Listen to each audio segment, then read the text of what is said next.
We're going to do a little recharge session today. So I want you to start just sitting on a bolster or a stack of blankets. And you're going to place the soles of the feet to each other, but add something between. So add a block, something that's got some firmity. Okay, so if I have the block between the feet, you could have the block wider. You could turn it. I mean, I've seen this taught so many variations, but I go with the basic narrow, the smallest width. Okay, the smallest setting. So let the arms relax down towards the lower leg parts. Give a little squeeze to your calves. Slide the feet forward. So you're in kind of a lazy cobbler. Okay, but we just start with experiencing awareness in the groins, in the hips. And I want you to get a feel where you push into your block. So you're actively pressing inwards, which makes the knees go a little bit up. So I want you to get a feel of that connectivity that arrives through the inner legs. And then on the next inhale, lift up the sternum. Exhale, let the knees relax a little bit down. And then just let your head tilt over to your right side. So feel as your head gently leans to the right side, that left side of the neck starts to blend into sensation. Come back up center and turn back to that right side. So you're going to just turn without tipping your ear towards the shoulder. So find where that neck is stretched on that left side. Feel the rotation. Okay, and I want to encourage you to bring your left hand to that right knee and take a twist. And just get a feel of what does that mean in your sensation world. Is it the twist in the ribs? Does it even feel like it twists the respiratory muscles? So I want you to try to get some energy in the respiratory tree, right, all the way up high. And relax your grip on the knee, come back centered, tilt your head to the left side. Just feeling as the sense of motion occurs in just the neck. Maybe you lean with your ribs a little bit. Let it all be okay. If there's some satisfaction from leaning, and then just feel where the sitting bones press down into the bolster. And as you in-breath, head center, but keep it in motion. Turn it to the left, rotate, and also start to feel that even as you turn your head, it turns slightly through the chest. You bring your right hand to the left knee. Your left hand might have nowhere to go. You could wrap it around your torso. You could reach it down to the floor or something near you to touch to. But just to explore, and you can always go backwards in the sequence. So you might decide this is too rigid. So you can always come back, tilt your head, turn your head and rotate to the left and just feel where do you assemble the motion, including breath. There's no other option, right? Breathing is required. To breathe into yourself is all that you need here. Okay, come back in center and let's lie down. So let's take our block out from between the feet. We're going to turn so that we're going to lie back. But what I want you to have is a block right in front of the bolster. So it's the lowest setting, a block. If you're near the wall, make sure you're not too close, although it's particularly satisfying when you can touch the wall with your feet. So you can try to figure out how to design this. Sit on the block, lower back, and then as you extend down, okay, you're going to stretch open through the ribs and add the weight of your head onto one or two blankets. Okay. So what I'm feeling here is I need to scoot a little bit back, but my blanket height is a little too ambitious right now. So I'm going to go down a blanket and then work on this kind of rib revolution. So we add a sandbag or a bag of weight across the ribs. Maybe we add sand to the thigh lids instead of the ribs. So if you have some weight, anything that's 5 to 12 pounds is useful. And where the rib spaces are touched by the weight, is where you're going to kind of assimilate the movement of the breathing muscles. So the arms span open, open out through the chest walls, and then finding that reality internalizing to begin to let go. You've got the belly, the wonderful belly, motioning with the breath. And you also have the ribs, and they do feel like they're in a cage, right? They are the cage that holds and protects. So start to work on strengthening that cage, right? With weight on it. If that's not comfortable for you, again, it's okay to have the sand a little lower down across the thigh lid. So that feels for me okay, but it is a little bit of pressurizing in my back now. So I'm going to go back up. And you can always bring your legs to bending, walk the feet in towards your seat a little bit, and feel if that kind of presses back to open that upper respiratory tree. Okay, let's just find our line of inhale and relax on our out breath.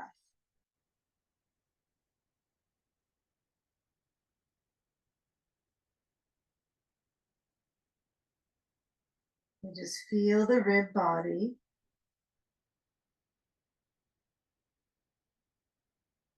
And this practice can give us the opportunity to truly work on self-care. So if you can emphasize, where do you feel the breath moving? If you have a sandbag on it, it brings you there. And noticing the order of movement, the fluidity.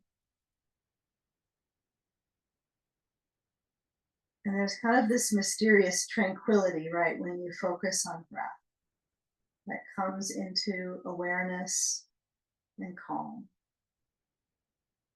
Let's take about 3 more rounds of breath. Legs bending or legs extending, or you could come back to that cobbler's pose, right, with the soles of the feet together, the knees apart. This can be surprisingly useful for the connectivity of my back sensation, right? So when I have my legs straight, it's okay. I mean, it's a little iffy for some of us, perhaps in the compression load in our back, but the blend of the feet together, knees out, is kind of that perfect balance between knees pointing up or legs straight. And it kind of places the adductors, that leg pit connection, it wraps around the seams of the hips into the back of the pelvis and floats up to the lower back.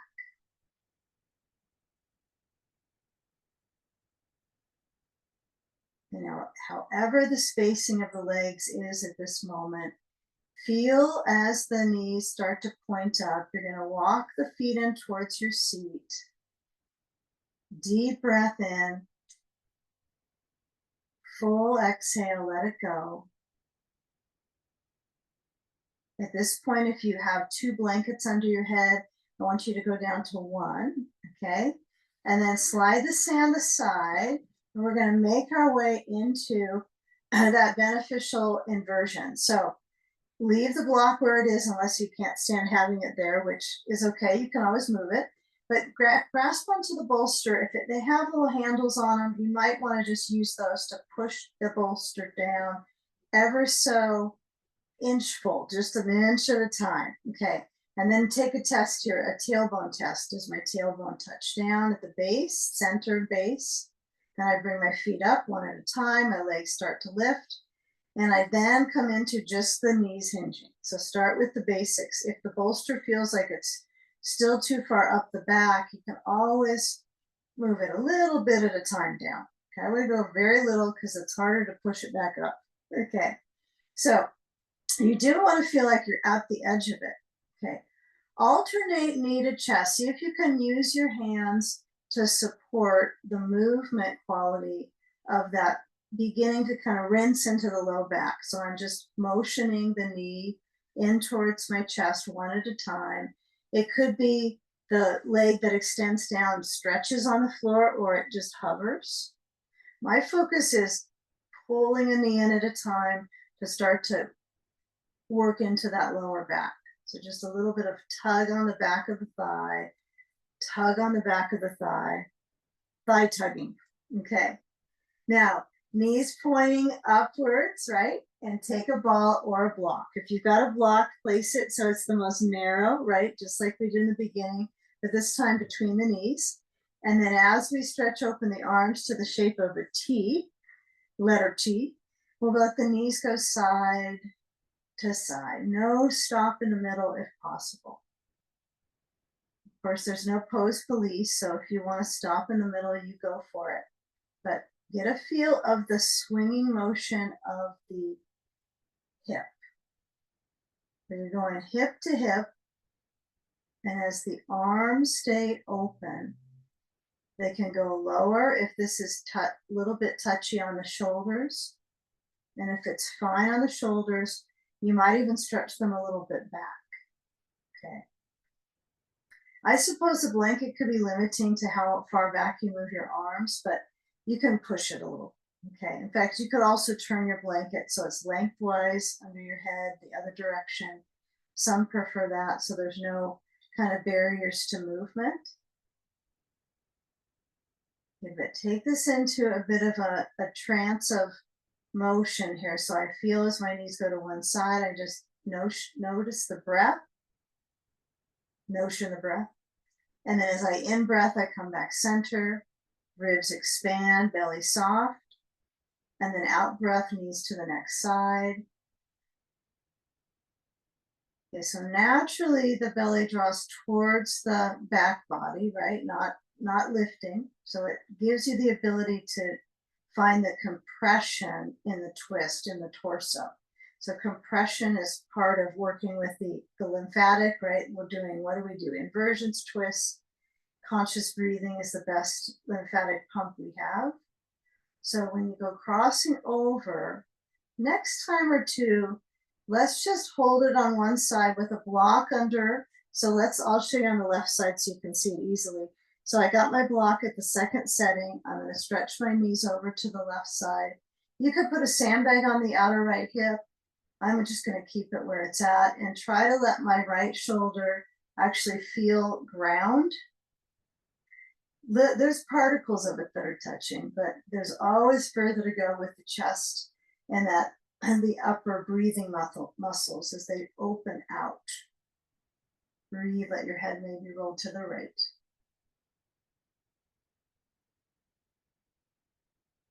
Sand is okay here if you want to add that. It does add a layer of stretch in your hip and your back.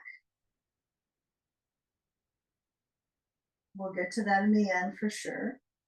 Okay, now without trying to effort squeezing the ball more than you already have it being held, you bring the knees back center. Okay, arms open and then over to the other side. Get that block over there to the right side or the other side you didn't do. And then get the feel of how does this hip relate to the twist, right? So it's the mid section that does our twisting. But right now we're actually kind of working in this weird layer. We've got the bolster under us, so there's an arch in the back, right? We want to define that, but also we're trying to get this hip, the back, the hip, the back of the hip to cross over to the other side. And if the ball is kind of a nuisance for you, you don't want it, you can always put it to the side. Okay, maybe you already did. You can add the sand here to the outer leg. I like to save that for the end. Okay, but right now you can do that. So I try to keep the knees in a strong bend. In fact, the more I bend into the legs, the feet draw towards my seat a little bit. Find just the right blend. Okay, and then we'll come back in through center. Ball goes away. This is when we need our belt. Okay, so anything you need to do between getting the belt onto your feet. So if you need to have a little leg tantrum, you need to move your knees side to side, a little bit of walking the legs down, that's okay. I find just finding that stillness is essential. Feel the arch of my back, feel the ribs expanding. And then as I add my belt, I'm going to scoot my knees into the chest and then take the belt under my feet, Slide it a little bit so the buckle, oops, you want to get that belt, the tail, right, so you can easily pull it in that side. So as I move my feet out into the loop, you don't have to turn your legs, but I'm gonna have the legs into a wide stance. We call this Upavista. It's a great word, Upavista Konasana. Okay, so, and as we reverse the flow, right, we have the legs in that rotation. So if you don't have the ability to buckle up and you have just a big scarf or, something that doesn't connect, you can always use that, that reach around the legs, the feet, sorry, and then hold on. That's fine. Okay. And if it's shaky for you, there are days it's a little shaky. So you might find, even if you've practiced a long time, there are those days. So you can hold on to the belt. That's going to probably make that shake a little less. Okay. And as you pull, if you're pulling, feeling that stretch into the back line, if you're not pulling with your hands, it's a little more subtle and therapeutic, right? You might feel other areas that are stretching, maybe your back, maybe the respiratory muscles are kind of getting a little workout with your body in that inversion. But relaxing your eyes so you can turn your focus into the present. Internalizing.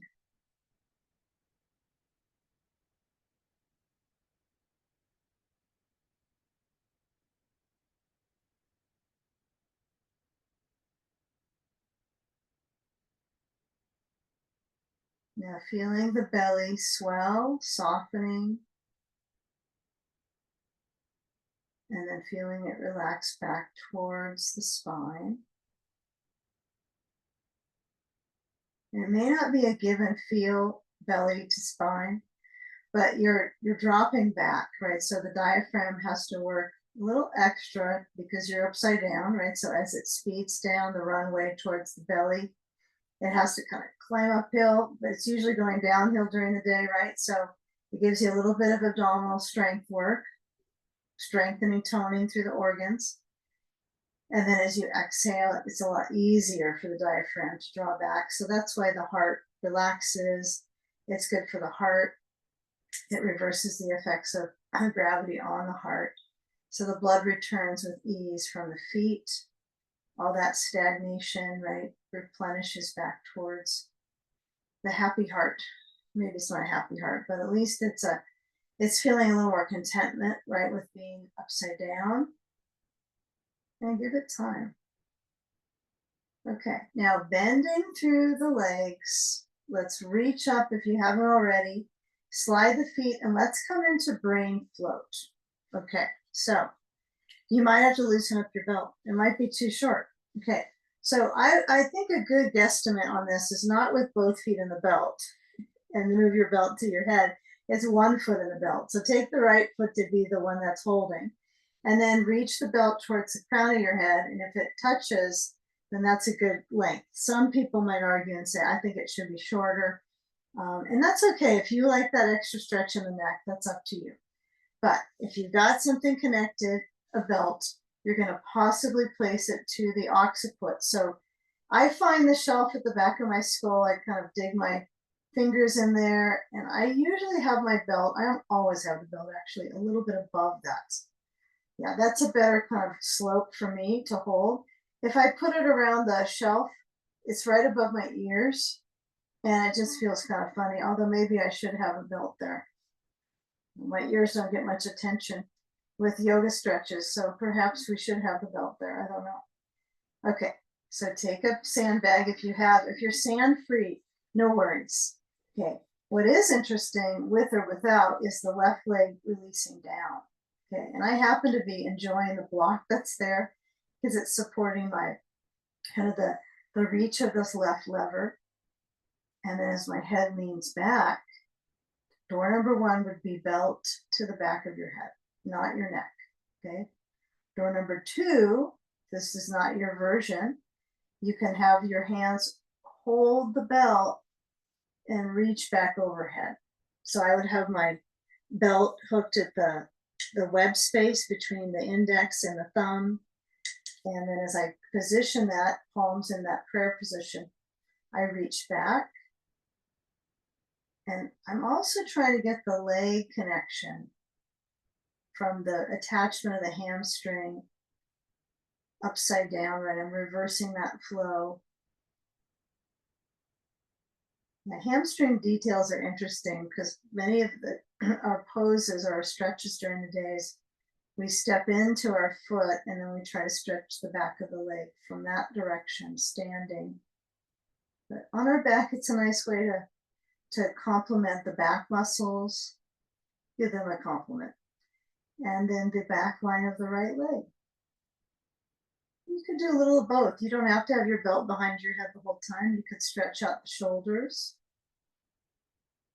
Yeah, something I've been enjoying is here, I'll show you, keep with your brain flow. But when you're in brain flow, you can also do a swimmer stretch with the arms. So if you have your belt here, your sand and all that stuff, you can also bring your arms behind you and bring the palms towards each other. So it'd be that swimmer stretch. So the arms go back. And then you kind of cross the hands. You have to switch it, of course. You don't have to be swimming to do this, but it's a nice swimmer stretch for the shoulder joint. Yeah, I really like that one, at least lately. It can change next week, I'm sure. Be something new. It's amazing how many things we could come up with, and it's just this one body, huh? Okay. Yeah, I don't know if I like the swimmer stretch with brain float. I'll be honest. It's okay. Okay, arms relaxing out. Take a few more breaths on this side. Scan where there's sensation, right, with your mind. Right? That's a good place to move attention to is so the body can heal, it can rejuvenate. It's got all the things it needs, right? So this is your time to focus upon that.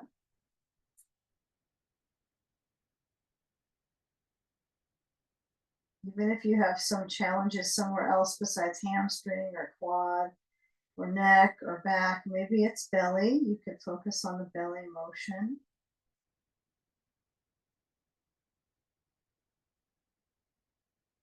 Yeah, it's about time just to do that work, that self scan in your practice. You know, shift sides at your own pace. So I like to kind of feel that push with the foot. Be sure the buckle's not under your foot, by the way, so it doesn't suddenly have a crash landing on you. You're going to turn the sand if you have it on your torso. I like to kind of push the sand down so I can feel that pressure, and then I just switch the foot that's up. Of course, be careful with the buckle. Careful, careful. You can also hold the back of your head and switch. Okay, right leg down. Okay, feel that there's differences well, I mean, there's different organs on each side. I mean, you're not exactly symmetrical. No, not a chance in that. And if you lived in your body for a while, right, there's some things that change over time, and sometimes the feeling in the joints. And so we're doing something that's kind of reducing the fluid retention and inflammation around the knee is going to reverse. So you might feel some bogginess in the knee if you've got knee stuff going on. But it kind of resolves itself with just this reverse flow. It doesn't resolve all things, not true, but it does help you reverse that flow back towards the heart. That's true. Okay, so as we let our head release back into the belt, hopefully you have the same connection with your neck on the second side. You got one neck. Okay, one opportunity to take care of that. You can always massage it, right? You could bring your fingers back towards the brain stem and just below to the sides of the neck, kind of touch in that area. Do a little bit of deep touch with your fingers. And sometimes just trusting in the shape is just perfect too, arms open. Yeah, this one might be good for a neck pillow or something, huh?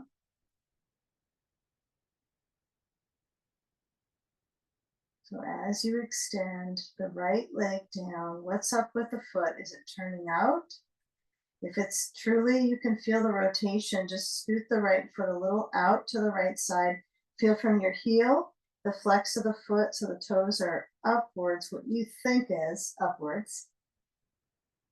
You're doing the best you can. Notice what's flat and what's rounding.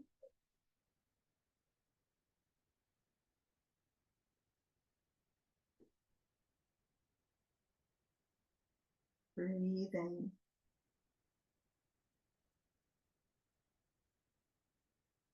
Breathing as if the focus is to heal, right? So regenerate. You can have it be kind of a cautious breath if you like. Sometimes I get a little serious about it, but you can also just be a little bit lackadaisical. Just kind of enjoy the lingering motion of inhale, out breath. It could be soundful.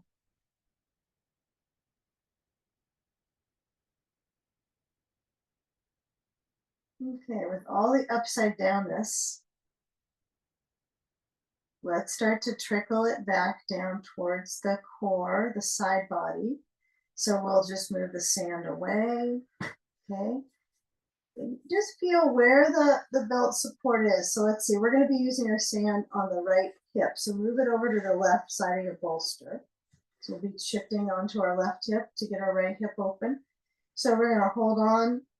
If you've got the belt, bring the right foot up. Careful with locking the legs. Have a bent knee position. Bring your hands to the side of your skull. Reach the belt back overhead. So you're in Viparita, right? You're in waterfall. And you can move your hips, kind of like you're trying to twist your hips. Kind of a fun one to do. A little bit of hip twist on the bolster. Okay, now let's be serious. So we'll walk our hands up on the belt towards the feet. Pull massively, massive pull down. Okay, so my belt is around where I can feel kind of the balls of the feet. It might be tricky for you, so you might have to move your belt a little lower, which is perfect. It could be even closer to your heels, if that's better for your feet. And then when you feel the legs as a uni leg, you want to pull, slide your hands down the belt so that your elbows lower towards the bolster or the floor. They don't have to touch, but they're going that direction. Really feel that circulation kind of recharge here in the legs. Breathe. It only helps. Okay, now bending the legs, take the belt off, put it aside, and let's let the knees swish side to side and come into the left side. So you're gonna let the body lean the knees over to the left. You're gonna bring your arms over and you're gonna push your feet down. Careful, caution, feel a real hinge at the hips, slide down, and then here we are, we're up. Well, this is as far up as we're gonna go. We're gonna come to our seat. So we're not on the bolster, it's next to our hip. We're gonna get our blankets or towels, whatever you have, and stack them up so they're about the height of your bolster or so. Yeah, you will likely go down with the blankets. You'll maybe take one away, but it's better to be prepared for comfort for your neck. And we'll take a block or two. I'm going to show all the blocks so you can see what could be your easiest route for the arm. Okay, so I'm going to push my blocks, and I want it the low setting, one stacked up to the third setting. That's what I like to call it. Although I don't know if that makes sense to people. So you'll push the blocks over to the right side when you look back so the arm has an easier reach. And then if you have a ball, if you don't have a ball to put under your right knee, that's okay. Some people don't like to have anything under their knee. It's probably 50-50. Let's say you like something under the right knee because the knee is getting upset about it. You could put one of your blocks or a towel, a pillow, a toilet paper roll works. I'm trying to think of all the things that I've used over time. Box of tissues, all kinds of things work for that one. Something that's responsive that you can squish into is probably the best idea. So a ball. And then as I add my sand to my right hip, I'm going to turn the sand side horizontal. Yes, you can have it lengthwise if you feel like it's not going to fall. And then when you lean in, let the right arm reach overhead.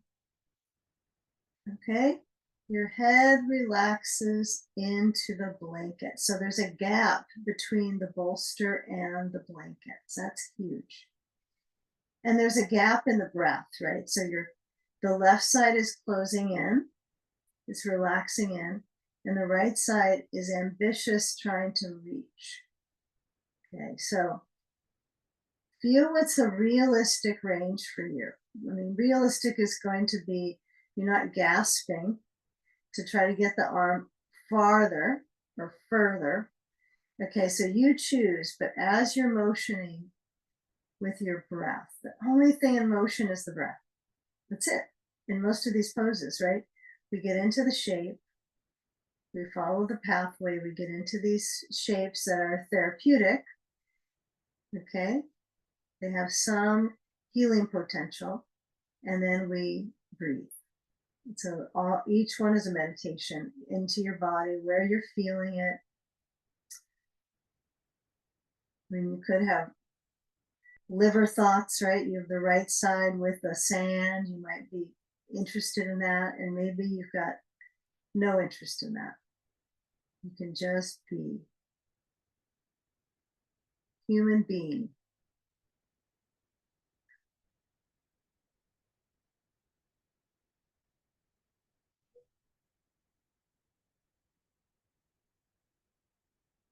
So if the arm doesn't feel good overhead, you can also start to roll on the back of your head and let the right side of the chest open. Feeling that range of motion through the armpit chest, through the shoulder.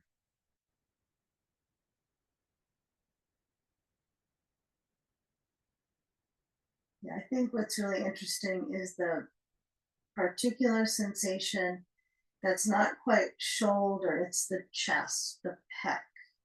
Yes, they're really connected, but just noticing this kind of boggy area, just trying to get that to open up. You can make circles with the arm.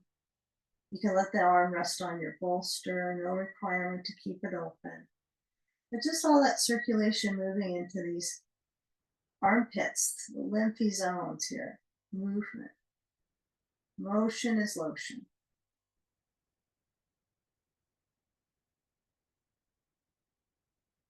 Okay, now as we come away from this pose, just take your time. Now, what I was reflecting on a while ago was that when you go to sleeping stage, it's like the prep for pigeon pose. So I want us to just get a little flash of that. We're not going to stay in it for more than maybe 30 seconds, but kind of just proposing this idea. Move the sand away, turn, and move your bolster up on top of the blankets.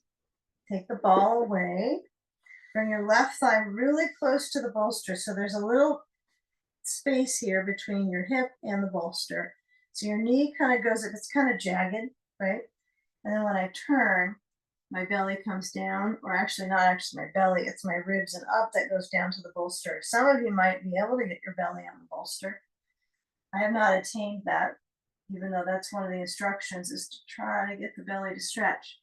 So as I turn my head to the right, I let my arms relax. So this is a nice pigeon prep. Okay. This is a really good one.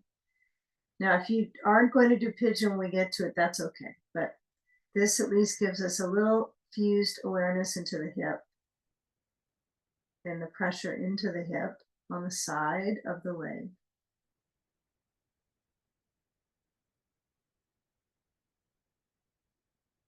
And if you're in a quiet space, you might notice the heart on this side a little more.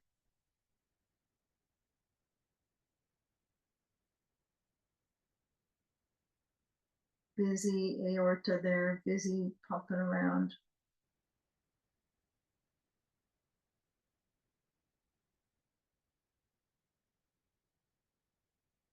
Now, when you feel the hands slide back, push into the palms, come up. And let's come around to hands, knees. Turn the bolster across. And let's take a little bit of up dog. So I'm going to have my feet push the wall. Now, wall is not required at all. Wall is not required, but it might be interesting for you to have that kind of the feedback from the wall, the feedback. Okay. So as I stretch the arch through my spine, okay, the hips are in that on the bolster, right, the frontal hip. Okay, now try to lower down. So use control, right, with the elbows bending, the legs pushing back. Now reach over to your blankets, okay, and bring your forehead down to your hands. Push back into your feet. You're kind of floating, right, in some way with, I mean, you know you're not floating, but, and with the hip motion, the hip doesn't know it's got a bolster under it. The hip doesn't know it doesn't know. But when you press into the wall, I want you to really work on that stretch in the belly. So come on up, lift your head up off the hands. That was just temporary, I guess. Stretch into the torso like tummy time. Tummy time. So the heels come off the wall. Push into the balls of the feet. And then, of course, you take a rest when you need to. Everyone takes a rest at some point. Knees relax down, forehead down to the hands, elbows wide.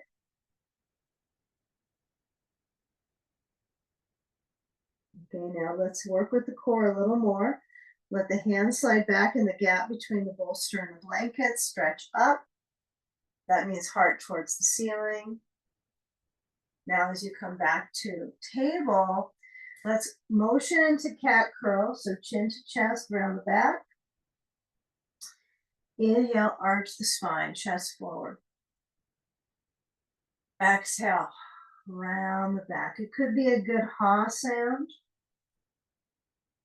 And as you in-breath, kind of feel that sliding motion of the hips moving back, the pelvis moving back. And as you round, you can feel the pelvis kind of roll back, and the femurs move forward. Downward dog if you like. If you just are not interested in any downward dog pose today, that's okay. You can come back and let your head rest on your bolster. So those of us in downward dog, the bolster might not be part of it, but at some point in time, you might be lucky and get a bolster to touch to your arm. I find this is helpful. So be careful about sliding out. I just about slid out. So my heels are up at the wall. My knees are in bend. Okay. And as I reach with my head down towards the bolster, I really want to feature this energy into my back. Okay. Trying to keep it upside down. I'm trying the best I can. Okay. Now, as you lower down to your knees, okay, turn the bolster lengthwise, straight under, push it away so you're not really close to the wall anymore. And I want your knees to be a little wider than the bolster. So when you lower down, the front of the thighs, the quads, touch onto the bolster. And you lower and keep up so the arms stretch back besides your hips with the thighs. And you keep the chest moving forward and up. Okay. I suppose you could put your head on a block maybe if you're feeling tired, but this is our kind of finale for the core energy right now. So tummy time, reaching the arms back. Breathe. And if you get just exhausted with it, you just come down and rest, right? No competitions here. Okay, now hands, spread out the fingers down on the mat, elbows squeeze into the sides. This is a great back strengthener, but you know what? I always find it funny when this is considered, it'll make your back feel better. But if you do it often, you probably will feel better. So it's back care 101. Baby back bends, posterior core. Get them all firing, okay? Now as I come up, I'm going to make it easy. I'm going to kind of flatten out the back, push back so my knees press, round the back into cat. Maybe your forehead reaches to the bolster.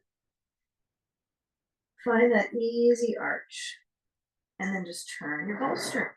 And let's go to side sage with the right hip down. We got it. Okay, so far okay. I hope. All right, so lean into your right hip. And as the left leg stretches back, You get to play with this movement with the leg, right? You don't have to play with it. You don't want to play, that's okay. But when I lean into to my right elbow, I always like to find all the links of things, kind of the link from my leaning, my legging, okay? Fall under the knee, maybe. That's for half of us probably.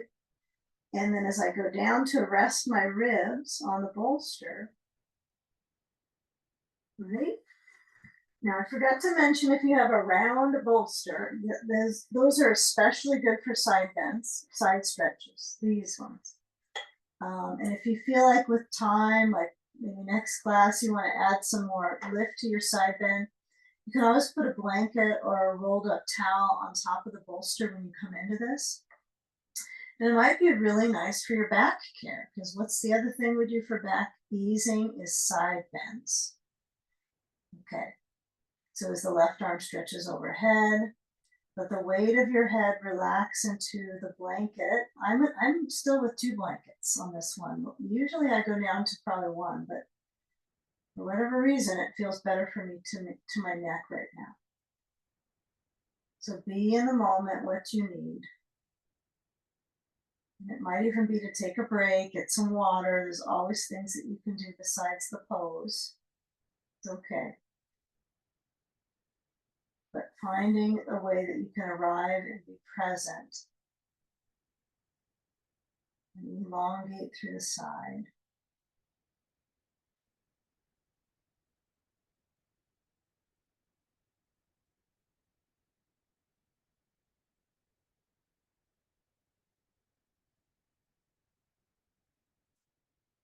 Feel what it's like to turn your head, maybe to lean into the right side of your skull, or maybe to roll on the back of your skull, opening the left arm.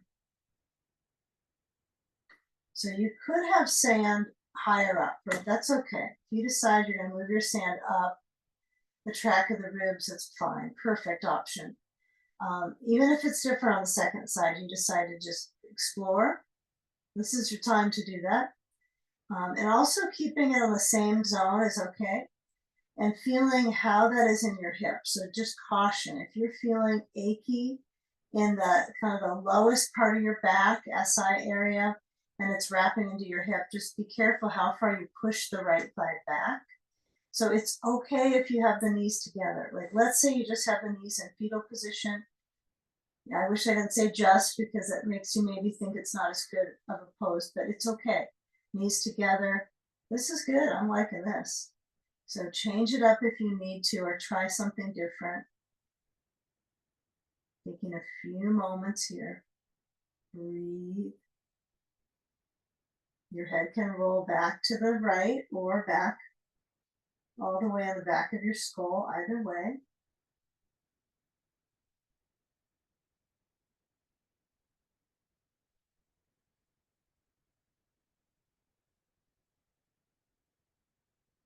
Yeah, just enjoy the reach. Believe me, you're gonna like to have this muscle memory as we come along here in this next half, okay? You're gonna want this muscle memory. All right. So, and you can almost just relax more into it is the best part. It's like if I just let go, better stretch.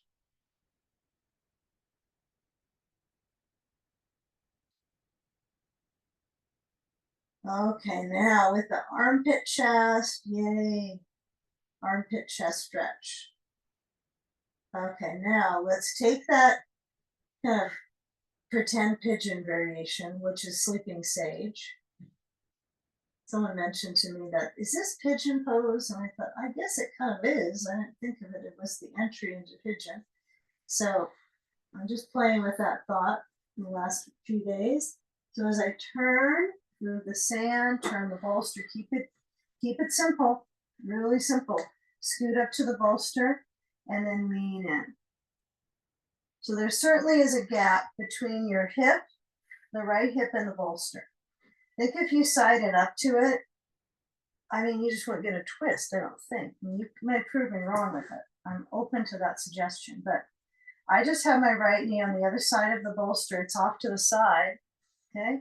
So with the bolster, right, my knee is kind of off to the side over here. It's not next to the bolster, okay? And then when you lower down, you relax your head onto the bolster. Your arms can hug in, your arms could be on the blankets. They could be out to the sides. Palms down, palms open, palm olive. You choose. And you know, the ball is probably not going to be that helpful. It won't be your friend unless you like to put the ball like at your belly and massage the abdominals. That's always a good option too. It's option two. Take a few moments here, breathing slow. Relax the chest.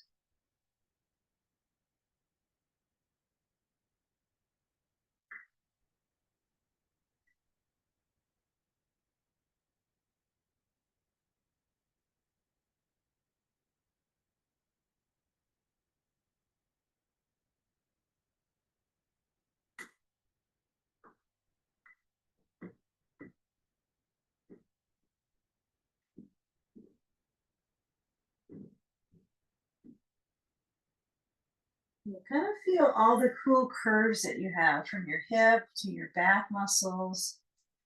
Lots of curves, right, in our system here as far as movement, and so fluidic. So when you do feel the weight of the heart rest on this side, you know, no apparent noise, right? Aorta, not this side, right? So you're going to notice, oh, it's just a little bit calmer. Probably not the truth, right? The left side has a little different activity in the heart. So when you rest in, let the heart relax, let the belly soften. This is a great one to let your belly rest, right? It doesn't, you're not trying to hold things, you're just trying to let it be soothed. Bring your hands in next to your bolster, come on up. And let's turn our bolster across the mat and we're going to take a seat on it. Okay, so I'm going to be still presenting the work this direction, but if you need a little bit of better guidance, I'll observe, you can let me know.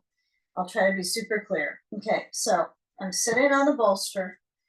I kind of try to sit as far back on the bolster, although I've been known to Humpty Dumpty off my bolster when I do too much of that. The reason being is I want to have my thigh supported a little bit on it. So where are we going with this? We're going to sit, let the right leg stretch out to about 2 o'clock on the right side. Put a block or ball under the left knee, maybe. If your leg comes down and see you're using much of the bolster to kind of help your rear and the muscles back here kind of press out and down. So it's this external, this is turning out. Okay, so ball or block. And actually, you're going to need 2 blocks. So I don't think you want your block under the knee. You have to use a blanket or a ball, okay? So whatever goes under the left knee is a blanket or a ball if you don't have a ball.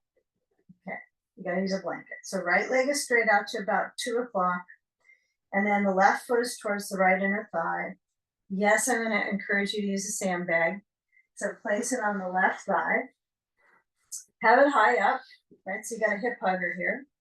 And if you don't have a sandbag, no worries. You can use any kind of weight you could find. But as you lean forwards, let's take a block in each hand and we'll go forward, kind of working on the inner thigh focus. Okay, we're going to be going from front to the side in a few moments.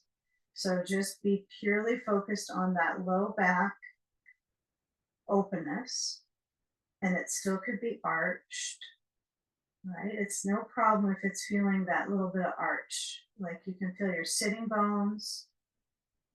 You can feel what's kind of aiming right up from the sitting bones towards the tailbone. You kind of like draw that energetic line in your mind's eye. And then we're going to walk our blocks to the right side, for one on the outside of the right leg, one on the inside. Doesn't have to be really close to the leg. But I want you just to flex your right foot. So right foot goes up, flexing. You're leaning to that right side. Okay. Now, I don't want to try to get my head to my leg. I don't want to tighten my back personally.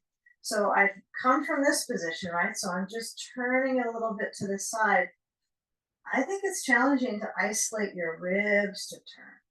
It's not like a typewriter movement. It's not quite like that. It's like inhale, exhale, turn. Okay.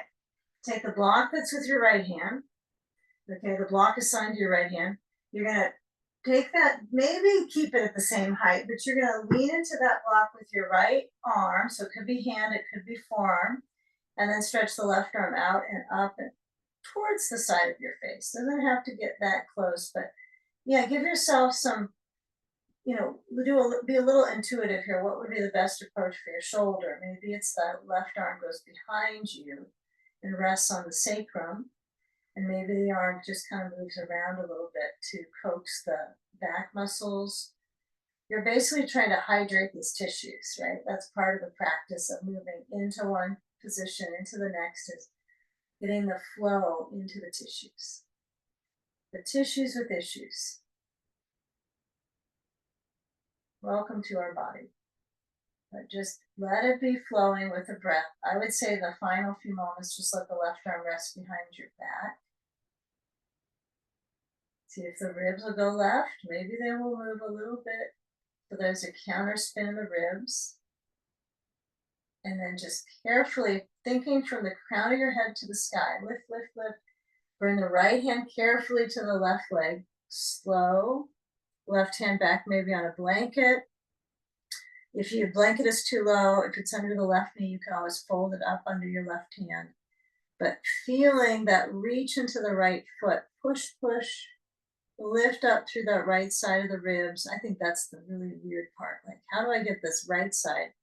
Because it's going across, right? Cross layer abdominals, obliques. The side abdominals are screeching, trying to get move. And then just exhale and take pigeon pose. Pigeon was coming, you know. Okay, I'll show a modification for pigeon in just a second. So come back, sound, you've got all this lift. And then I want you just to coax that right leg back. Now the blankets might not be too close. So you might have to pull them in closer to your bolster. I would recommend have them really close. And then you're gonna turn so the right thigh stretches down. It's just been way out here, so it's like a little bit of a wild ride. Like, wait a minute, now I'm gonna go back and I'm gonna rotate and yeah, really help out the top of that back thigh, flush it out, working into your left hip, elbows down, and then the back is happy again. Okay, it's had a little energy, so you could bring your hands together, you could put your elbows out wide and rest your head on your hands. If this doesn't work for you, pigeon, just pure pigeon is not going to happen. Then you place your block in front of you at the lowest setting and place your left foot on top, right? Because we got left pigeon. So you would have your left foot on top of the block and take a forward fold for a hip juicer. Call this hip juicer. They're both hip juicers. So either foot on a block or foot on the floor next to your bolster, right, and hinging at the knee and lower down. Now, if you have a little knee feel, instead of putting a ball under your knee, which I would never recommend on this pose, that would be a little violation for the knee, you can put a ball under your rear, or you can put a blanket or a block, okay? That could be useful. But just feel the arch through the spine, feel the weight into your hands. Okay, you can bend the back knee, drawing the heel towards your rear.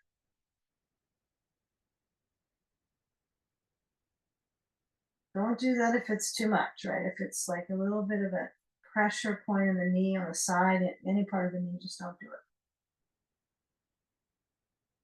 it. Okay, but moving the knee around does help stretch the hip, doesn't it? So this is clearly my knee goes out. This stretches my hip. Okay, last few moments here. Doing well, one hip at a time here. Okay, now if you're in pigeon and you're leaning into your left rear, you would just move around. If you got a ball there, you move it aside, you tip back to your left rear and then swing the right leg forward and then left leg goes out. Okay, so left leg goes out, right foot parks towards my right heel is right next to the bolster. It's not on anything.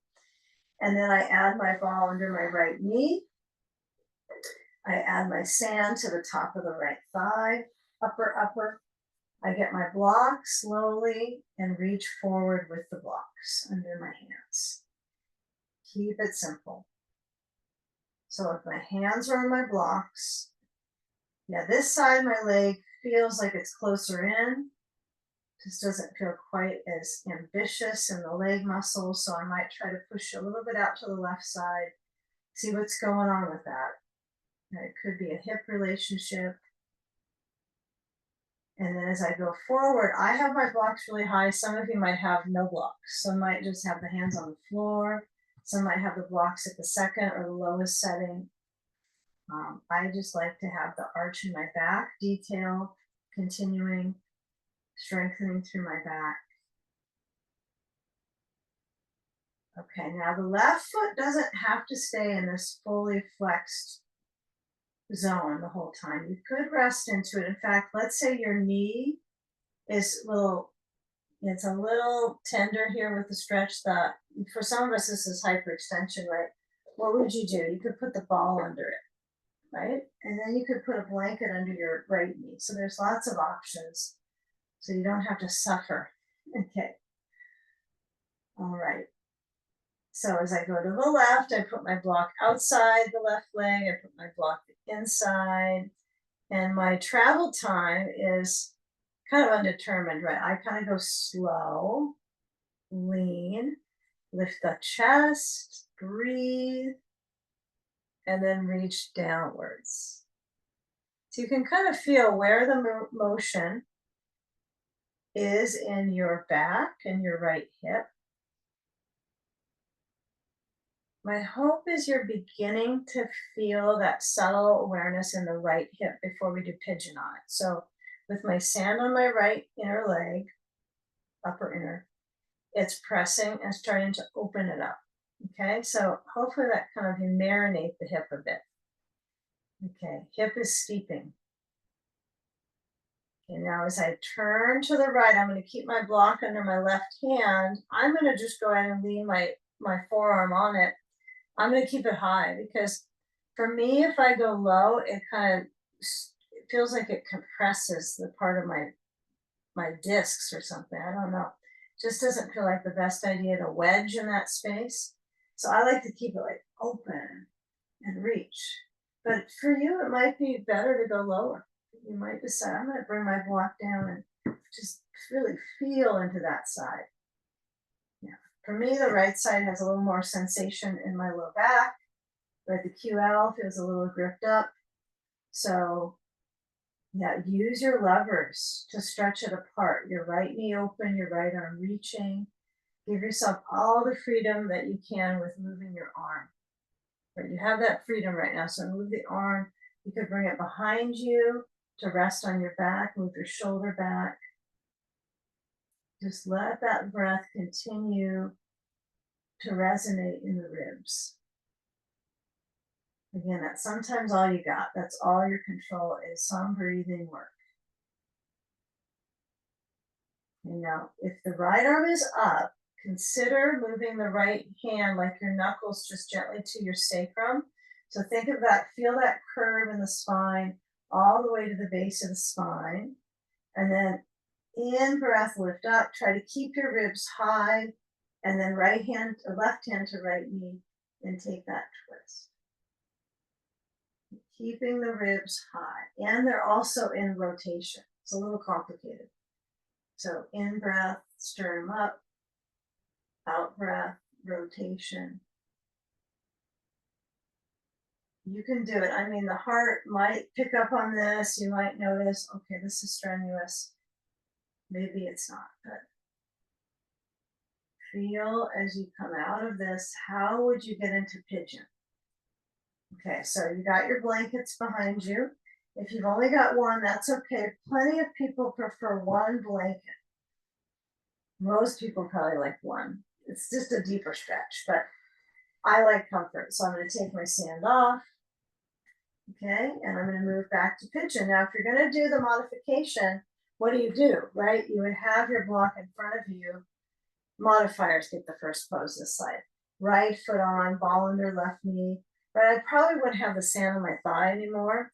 It could be used on the hip, but you want to be a little careful here. So just about the joint. So when I lean back, I've got my right knee down.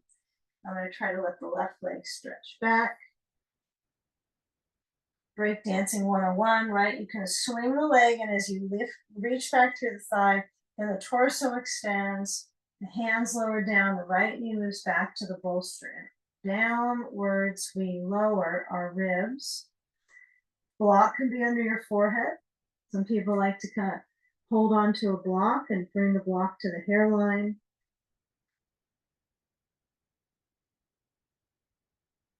Now feeling, those of us in the pigeon pose, the opportunity with the breath in the ribs, like how far down in the ribs does the breath go in your back space? For me, it doesn't go that far down. I'm trying to get it to lower, and part of that's going to be to soften the belly and just expand around the waist. It's almost like you want to make yourself bigger with your breath. Okay, back leg can bend, drawing towards your rear. You can also sit on a block or a ball, right? If you decide you need a little more support on your right hip, you can always put a ball under it or a block. I don't think the tennis ball would work very well on that one. Not at all, but maybe someone will prove that wrong. Okay, so feeling that inner leg energy, right? Those adductors, right? You want to feel kind of the leg pit getting pulled. So good to do that.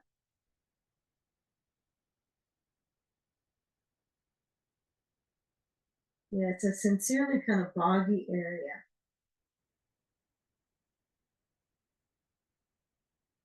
Okay, now those of us that are sitting with our foot on a block, we will all join you. Okay, so you got your foot on the block. If you're in the pigeon pose, you're going to swing the left leg around. And then we're going to come onto our back. So we're going to take our block aside if you have it. I want you to shift back. So you're going to move your bolster forward. Be careful here. Get on the floor, push your bolster out in front, all the way towards the wall. Let's say you have a wall right there. Just push the bolster right to the wall. So you got nothing past that to bring you. It's a nice feedback loop. Okay.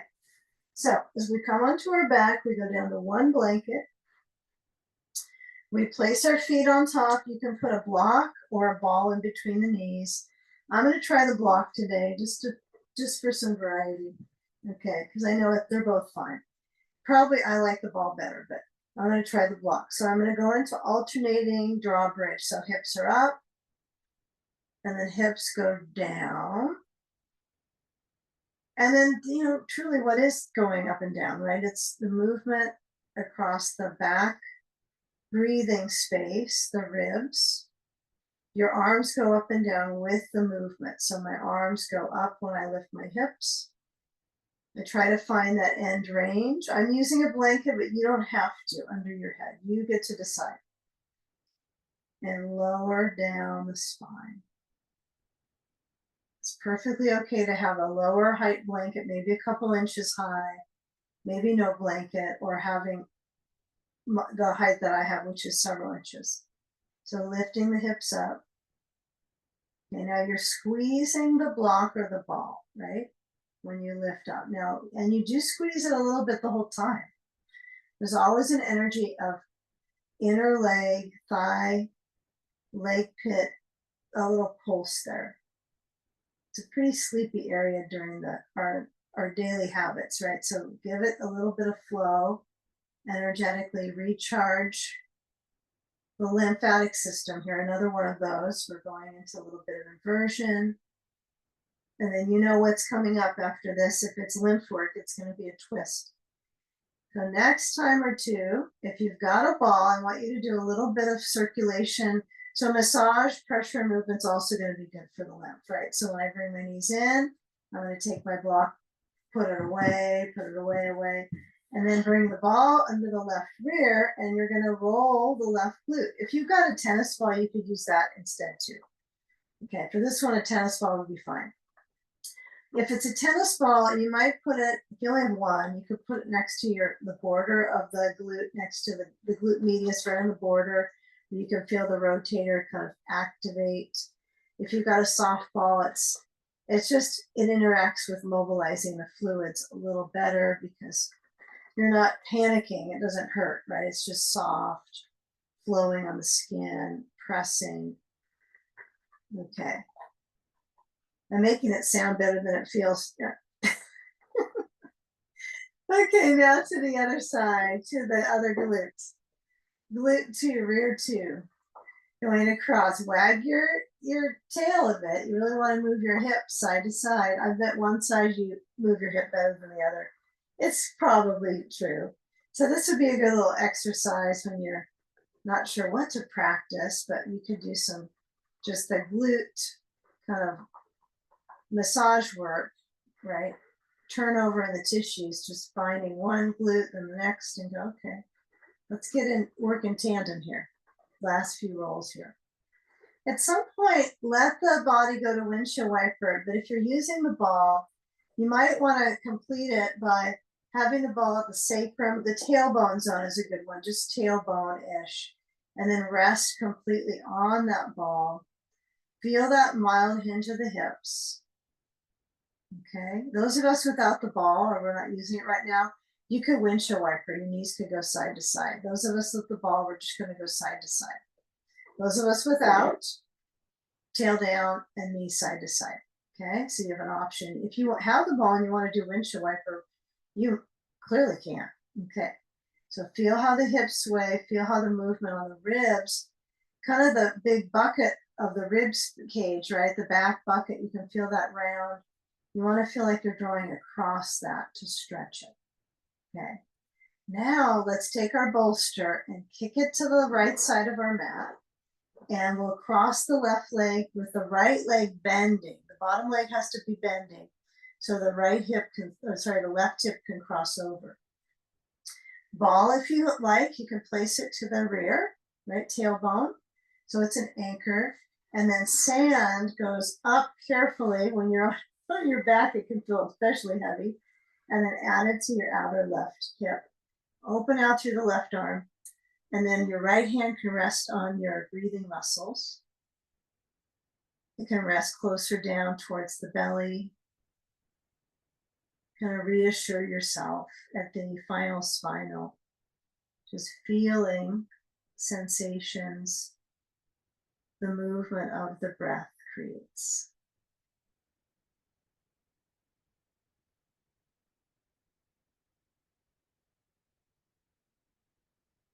Just relaxing your face. And these last three poses are all kind of composed to create calm. So if it's adding too much extra intensity, you can always kind of reframe it, lighten it up, put something under your knee if the twist is too much, like a blanket or even a block.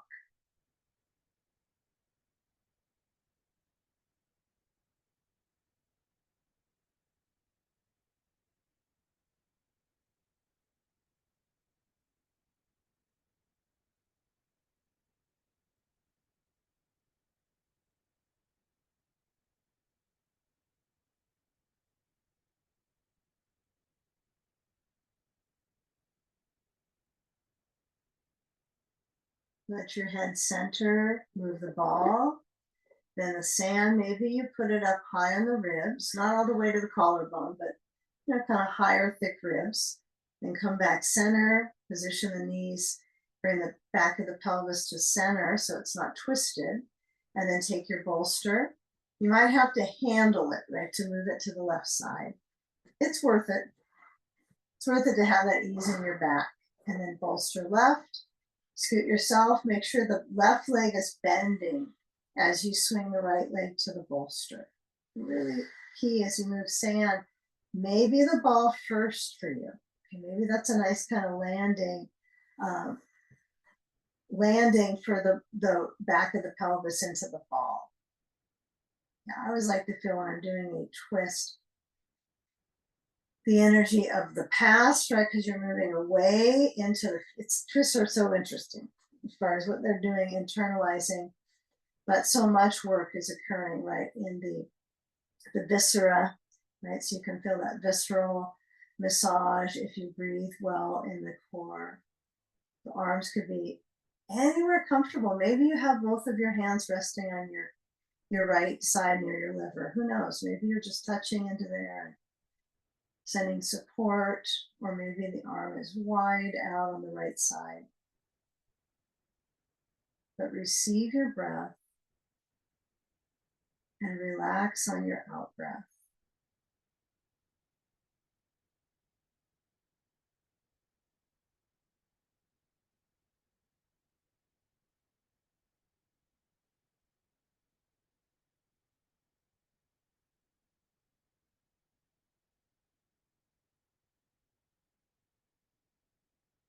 Be careful you don't feel all of it on that left hip, the bottom hip. So if it feels like you're kind of on just the edge of a hip, you want to feel like there's plenty parts that are like the upper back is expansive and opening the chest and the back. So feel as many parts that touch down and immerse to the ground support. And the ground supports up into you.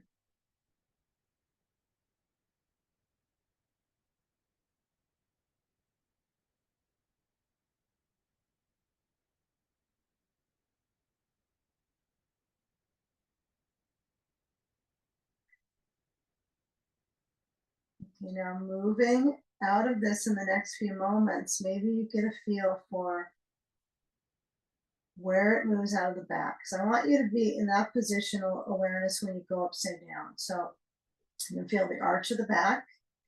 And then when you move the ball aside, or maybe you move the sand first, whatever feels like will be easier for you to move along with. Roll carefully to the left so you're not shocking the sacrum. You might bring both knees together and then walk your hands back to your thighs and then take a bolster right up to your wall space. If you don't have a wall space, what you can do is build a bolster bench. So bolster bench would be, I have my blocks, any setting, you can imagine higher might be better. And then my bolster goes up here, my legs go on top. Okay, that's a bolster bench. You can also put your legs up on an ottoman, couch, bed. Those are good ways. Anything to get high with the leg muscles, the bones, the feet go up. And they should be floating, right? So, however, those of us that use a sandbag really don't have our legs floating necessarily. We roll on upside down. I'm on the corner of the bolster to bring my legs up. And then I'm a big fan of a blanket under just under the center of the back of my skull. Eye pillows are wonderful for this, or you can add just maybe you have a little hand towel you can fold across your eyelids. That way you have that curtain of darkness for the nervous system to calm. And as I add my sand, I'm going to place it on my feet, bend the knees, scoop it up. And then as the legs lift, feel what is a lift in the legs, right? They're usually below you during the day. So this is especially advantageous for your heart, right? It's like, oh, your heart could not be happier. Maybe it's not always in that mode, but at least in this moment, right? Just bring all that circulation back to the heart, the blood back to the heart. That's all it cares about. It wants it. So as I'm centering, the arms open, they can also be down. Okay. There are traditions where, since you're lowering the heart rate and the blood pressure, you don't want your arms over the heart, behind the heart, stretching back. Like that's going to make it pump a little bit to the point of exertion. So you want to feel all this reverse flow, lymphatic drainage, and it actually pulls into the collarbones, right? That's where you want it to flow in the duct that flows down do the organs of elimination. So it's a pretty crazy lab in there, isn't it? This lab you've been living in. So do the things that help the lab out, help it work, refining the process, and just relaxing the heart. This is a back bend and an inversion in one. If you don't want sand on your feet, don't put sand, no requirement. But let's just replenish for several moments here. Feeling the spacing of your in and out breath, noticing how the in breath has physical resistance in the belly, strengthening the core.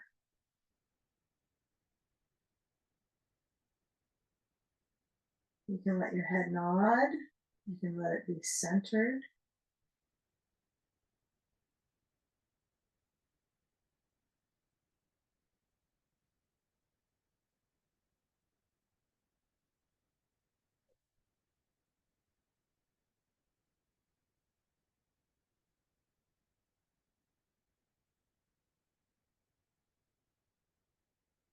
Now imagine in that lower back kidney area, feeling the pressure of the bolster, or if you're on the floor, feel that touching. It pushes up into it, brings circulation there.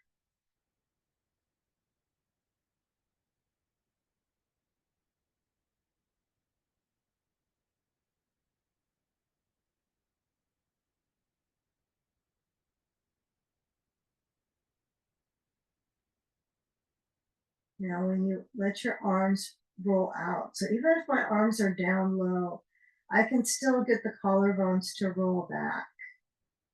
It's kind of an interesting inversion into the shoulders. So when I have my elbows out, I don't quite get the same amount of roll in the chest. It's if you've learned shoulder stands, some of those inversions or bridge pose when you clasp your hands, you'll understand why the palms turn open to do those poses. It's that rolling back in the shoulder. Okay, now as we shift the feet from the wall and the sand as well, if you like the cathartic feeling of tossing your sand overhead, you go for it, but just be cautious if you have your eyeglasses nearby, okay? Caution. Or a glass of water or something, right? Okay. So feeling that pressure of my legs moving into my digestive tract. Hooray, hooray. Hands move the sand, maybe toss it overhead, hug them in. If you're on your back with your legs up on the bolster bench or a couch, just hug the knees in. We're all in the same feel right now for the back here.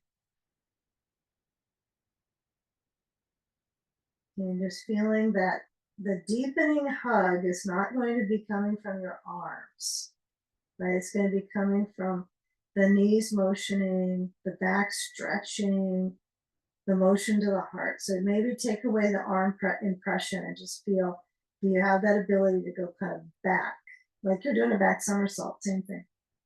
And then just roll to a side. If you always go right, maybe you should go left. And then use your hands to bring you up. Come on, take a seat on your bolster. Okay. If you're not on the wall, you can always sit in the center of the room, let your shoulders press back, and your hands to merge to the heart.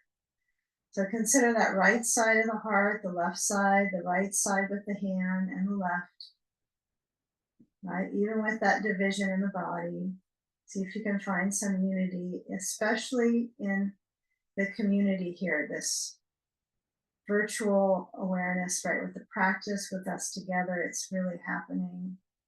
So uniting our breath in. And then as we exhale, bowing into that space behind your heart.